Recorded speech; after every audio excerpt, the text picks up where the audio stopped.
병사와 병사. 잭 런던 단편 소설. 그는 매우 젊은 남자였다. 24 또는 25살이 넘지 않았다. 그래서 만약 그가 그토록 조심스럽고 긴장하지 않았다면 그는 젊음이 주는 무심한 우아함을 보이면서 말 위에 앉아 있었을 것이다. 그의 검은 눈동자가 모든 곳을 훑으며 움직였고 작은 새들이 뛰며 날아오르는 작은 나뭇가지와 줄기들의 모든 움직임을 살폈다. 그의 눈길이 나무와 덤불이 만들어내는 계속 변하는 풍경을 따라서 앞으로 움직였다가 양쪽에서 자란 작은 웅덩이들을 향해서 다시 돌아왔다. 그리고 그렇게 지켜보는 사이 그는 귀를 기울였다. 그는 아주 조용히 말을 움직였지만 아주 멀리 서쪽에서 울리는 총소리를 제외하곤 아무것도 들리지 않았다. 지난 몇 시간 동안 총소리는 단조롭게 그의 귀에 울렸고 그 소리가 멈추는 것만이 그의 경각심을 일깨울 뿐이었다. 왜냐하면 그에게는 당장 처리할 일이 있었기 때문이다. 그의 안장 위로 기병 소총이 묶여 있었다. 그가 굉장히 팽팽하게 긴장하고 있었기 때문에 한 무리의 비둘기가 그의 말 바로 아래에서 터져 나오듯 날아올랐을 때 그가 깜짝 놀랐다. 그래서 거의 반사적으로 그가 고삐를 잡아당기고 소총을 거의 어깨 위에 올렸다. 그가 주뼛거리려 어색하게 웃더니 정신을 차리고 다시 말을 달렸다. 그가 극도로 긴장한 상태로 해야 하는 일에 대해서 집중하고 있었기에 닦지 않은 땀이 그의 눈을 아프게 만들었다가 코를 타고 흘러서 안장 머리 위로 뿌려졌다. 기병 모자의 끈이 땀으로 젖어 얼룩졌다. 그의 아래에 있는 밤색과 흰색이 뒤섞인 말 역시 땀에 젖었다. 열기로 숨을 쉴 수 없는 날의 한낮이었다. 새들과 다람쥐들도 감히 태양을 바라보지 못하고 나무 사이 그림자가 만들어진 땅 위에 숨었다. 사람과 말이 나뭇잎으로 덮여 있었고 노란 꽃가루로 더러웠다. 왜냐하면 탁 트인 장소를 지나가는 것은 단순한 모험의 문제가 아니라 위험한 행동이었기 때문이었다. 그들은 덤불과 나무 사이로 움직였고 가끔씩 사람이 멈춰서 마른 습지대나 햇빛에 노출된 고지대의 목장을 지나치기 전 사방을 살폈다. 그는 항상 북쪽을 향하려고 노력했지만 그가 따라가는 길은 아주 구불구불했다. 그래도 그가 찾고 있는 것을 발견하기에는 북쪽이 가장 적당한 듯 보였다. 그는 겁쟁이는 아니었다. 하지만 그의 용기는 평균적인 문명인의 수준이었고 그는 죽는 것이 아니라 사는 것을 원했다. 작은 언덕 위를 오르면서 그가 소들이 다닌 길을 따라갔고 빽빽한 관목숲을 만나면 그는 말에서 내려서 말을 끌고 가야 했다.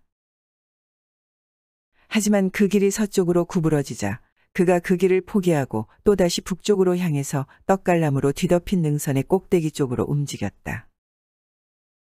그 능선은 가파른 벼랑에서 끝났다.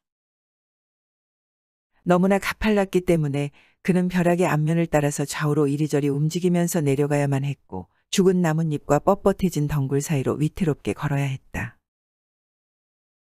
그러면서 휘청거리면서 그의 위로 쓰러질 듯 움직이는 말에게도 주의를 기울여야 했다. 땀이 온몸에서 흘러나왔고 그의 입과 콧등을 뒤덮고 있는 자극적인 꽃가루와 먼지가 그의 목마름을 더욱 심하게 만들었다. 길을 따라가면서 그와 말이 요란한 소리를 냈기 때문에 그는 가끔씩 멈춰서 건조한 열기 속에서 숨을 헐떡이며 아래쪽에서 뭔가 이상한 소리가 들리지 않는지 귀를 기울였다. 벼랑의 바닥에서 그가 넓은 평지를 만났다. 그 평지는 나무가 빽빽하게 자라 있었기 때문에 그는 평지의 끝을 볼 수 없었다. 그런데 중간에 평지에 자란 나무의 종류가 바뀌었고 그는 다시 말에 오를 수 있었다. 몸체가 뒤틀린 산맥의 떡갈나무 대신 키가 크고 곧은 나무들이 자라 있었다. 그 나무들은 커다란 기둥을 가지고 무성하게 자라 있었고 비옥하고 습한 토양 위로 솟아 있었다. 여기저기에 장가지들이 솟아 있었지만 그것들을 피하는 것을 쉬웠다. 그러다가 그가 공원처럼 너른 습지를 만났다. 그 습지는 굽은 모양이었는데 며칠 전 전쟁이 일어나 가축대가 도망치기 전까지 풀을 뜯던 장소였다. 그가 아랫길로 내려가 계곡 안으로 들어가자 이제 그의 전진 속도가 상당히 빨라졌다. 그리고 30분 후 그는 너른 공터의 가장자리를 따라 서 있는 고대의 울타리 앞에서 멈출 수 있었다. 그는 그 공터가 넓게 트여 있다는 것이 마음에 들지 않았다. 하지만 그가 가야 할 길은 공터를 가로질러 나무들이 서 있는 강물 옆 강둑 위로 이어져 있었다. 공터를 가로지르면서 500m를 전진해야 했고 그렇게 해야 한다는 생각을 하는 것 자체가 그를 불쾌하게 만들었다. 소총이 수십 개가 넘는, 아니 수천 개가 넘는 소총이 강물 옆 나무들 사이에 숨어 있을 수 있었다. 그가 2번을 나아가려고 생각했다가 2번을 멈췄다. 그는 자신의 외로움에 의해서 쫓기는 중이었다. 서쪽에서 울려 퍼지는 전쟁의 맥박이 서로 싸우는 수천 명의 병사들의 무리를 암시했다. 그러나 여기에는 적막 외에는 아무것도 없었고 그 자신만이 있었다. 매복한 병사들로부터 날아온 치명적인 총알들 역시 존재할 수 있었다. 하지만 그의 임무는 자신이 두려워하고 있는 것을 찾아내는 것이었다. 그는 계속해서 나아가서 또 다른 사람 아니면 다른 편에서 온 다른 사람들과 마주쳐야만 했다. 정찰이었다. 그가 정찰을 하면서 보고를 하고 보고를 하면서 자신이 마주친 것들 겉에서 말해야 했다.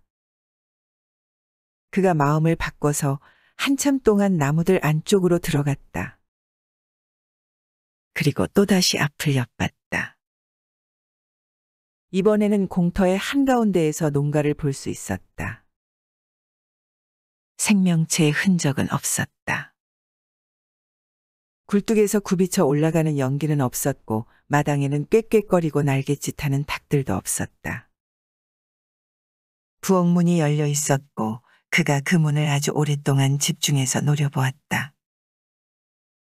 그러자 언제라도 농부의 부인이 그 검은 틈 사이로 걸어 나올 것 같이 느껴졌다. 그가 마른 입술에 묻은 꽃가루와 먼지를 핥았고 자신의 몸과 마음을 긴장시킨 후 불타는 햇빛 속으로 말을 나아가게 했다.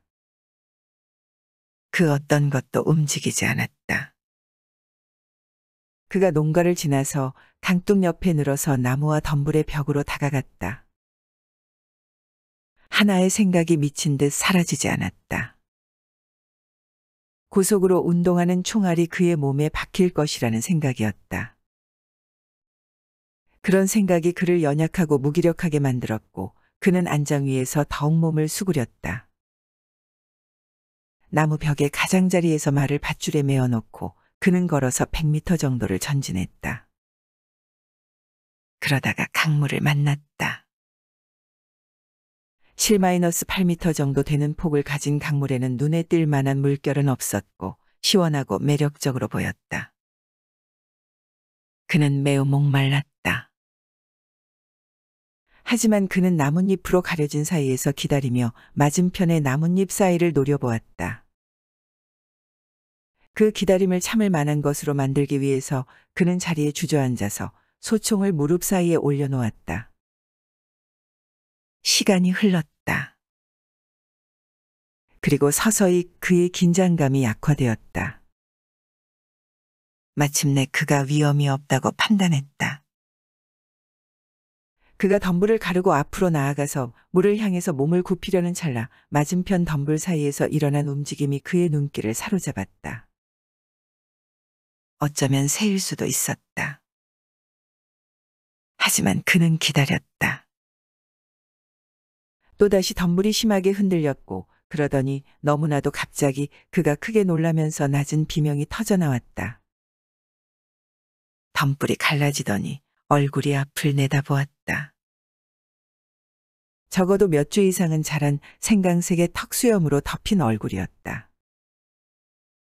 그 눈동자는 푸른색이었고 크게 벌어져 있었고 전체적으로는 피곤해 지치고 걱정스러운 얼굴이었지만 웃음기처럼 보이는 주름이 구석구석에 드러나 있었다.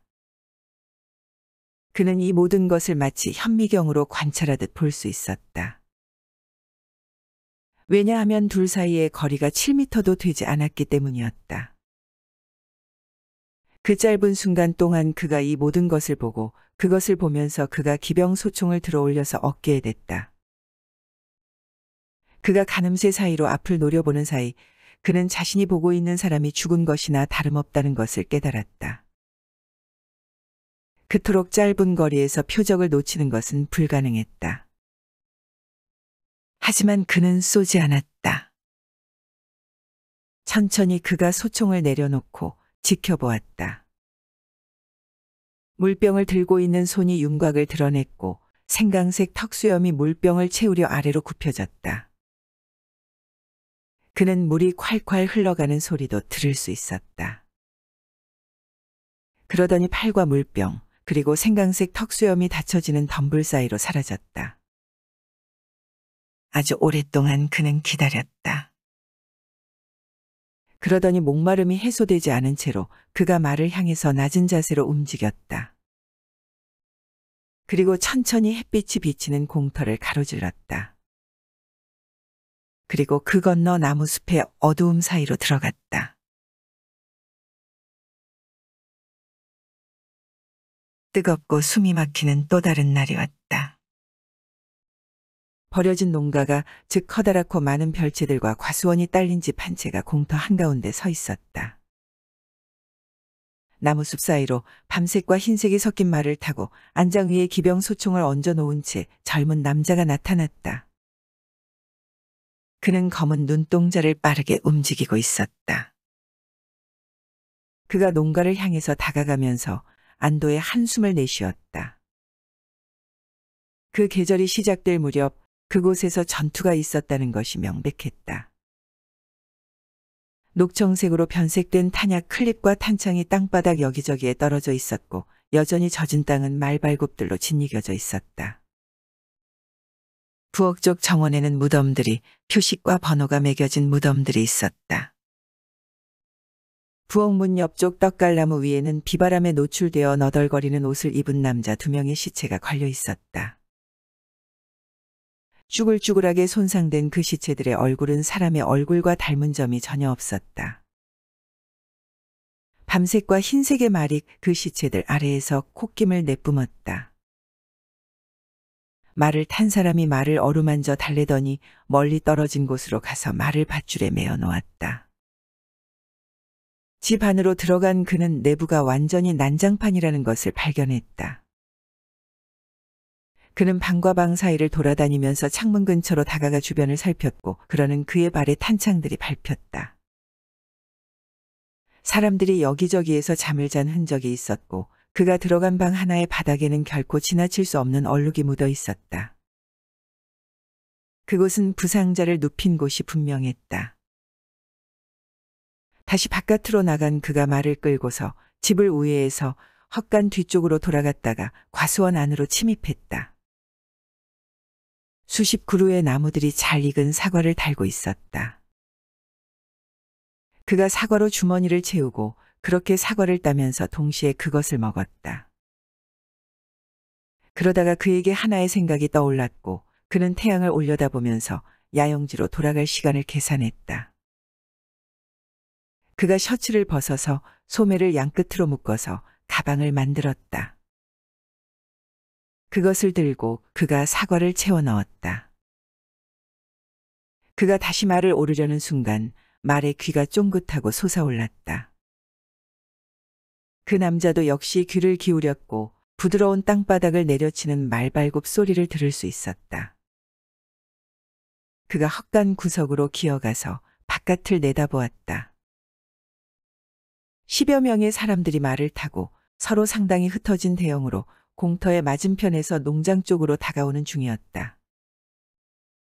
겨우 100미터도 떨어지지 않은 거리였다. 그들이 농가를 향해서 달려왔다. 몇 명이 말에서 내렸고 다른 사람들은 말에 탄 채였다. 그들이 머물 시간이 길지 않을 것임을 여실히 보여주는 행동이었다. 그들은 뭔가 회의를 하는 것 같았다.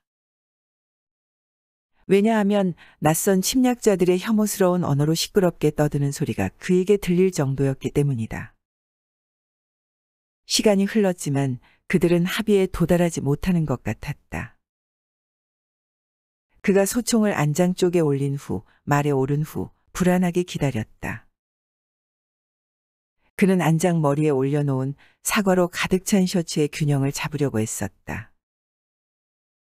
그가 발걸음 소리가 다가오는 것을 들었다. 그가 거칠게 박차를 차서 말의 옆구리에 박아 넣었다. 놀란 소리를 내지른 말이 앞으로 뛰어나가는 것을 막으려는 의도였다. 그리고 헛간 구석 사이로 그는 침입자를 볼 수 있었다. 군복을 입은 19 또는 20살의 소년에 가까운 젊은이가 그의 추격을 피하려는 듯 몸을 돌려 달아나고 있었다.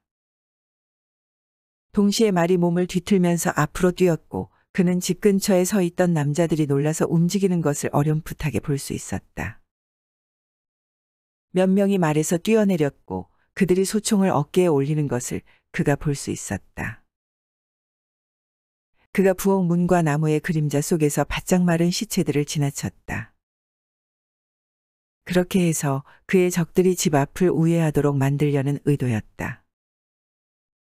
먼저 하나의 소총이 찰칵거렸고 두 번째 소총이 소리를 냈다.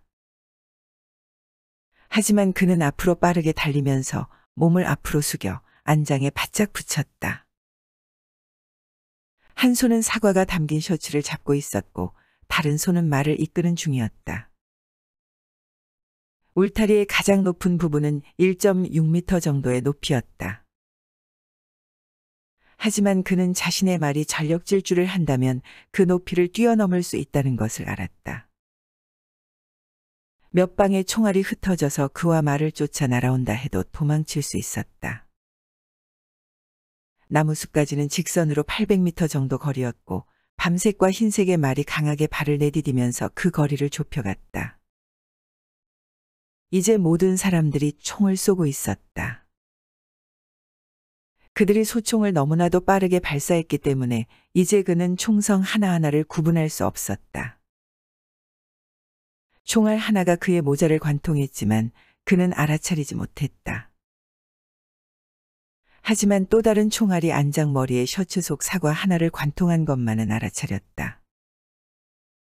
그가 움찔거리더니 몸을 더욱 아래로 숙였고 아래쪽으로 낮게 발사된 세 번째 총알이 말의 다리 사이에 있던 돌을 때렸다. 그 총알이 위로 튀어오르면서 공기를 갈랐다.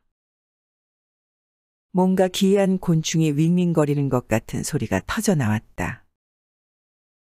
탄창들이 점점 비워짐에 따라서 총성이 잦아들었다. 상당히 빠른 시간 안에 총성이 들리지 않았다. 말을 탄 젊은 병사가 의기양양한 표정을 지었다. 그 놀라운 일제사격을 그는 상처 하나 없이 뚫고 나온 것이었다. 그가 뒤를 흘끗 바라보았다. 그랬다. 그들의 탄창이 모두 빈 것이었다. 그는 몇 명이 재장전을 하는 것을 보았다. 다른 사람들이 집 뒤쪽으로 뛰어가면서 말에 타려고 했다. 그가 지켜보는 사이 2명의 말을 탄 사람들이 집의 모퉁이를 돌아 나와서 그의 시야 안으로 들어왔다. 그들은 빠르게 말을 달리고 있었다. 동시에 결코 오인할 수 없는 생강색 턱수염을 가진 남자가 바닥에 무릎을 꿇더니 소총을 들어올려서 냉정한 태도로 먼 거리를 겨냥하는 것을 그가 보았다. 그 젊은 병사가 더욱 깊게 박차를 박아 넣었고 더욱 아래로 몸을 숙였다. 그리고 상대방의 겨냥을 방해하기 위해서 말이 좌우로 엇갈려 달리도록 만들었다. 그리고 여전히 총알은 발사되지 않았다. 말이 한 번 도약을 할 때마다 나무숲이 가까워졌다. 이제 겨우 200m 정도만 남은 거리였다. 그래도 여전히 발사는 이루어지지 않았다. 그러더니 그가 총성을 들었다. 그가 마지막으로 들은 소리였다. 왜냐하면 그가 안장에서 떨어져 땅바닥을 끌리듯 길게 부딪히며 죽었기 때문이었다. 그리고 집 앞에서 그를 노려보던 사람들은 그가 떨어져서 그의 몸이 바닥을 친 다음 위로 튕겨 나오는 것을 지켜보았다. 그리고 빨간 껍질을 가진 사과들이 그의 주위에서 터져 나오는 것을 보았다. 그들은 사과가 갑자기 떨어져 흩어지는 광경에 웃음을 터뜨렸다. 그리고 생강색 턱수염을 가진 남자가 원거리 저격을 성공한 것을 축하하며 박수를 쳤다.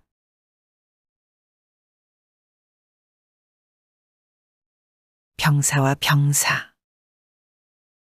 재건던 지음. 위즈덤 커넥트 편엠.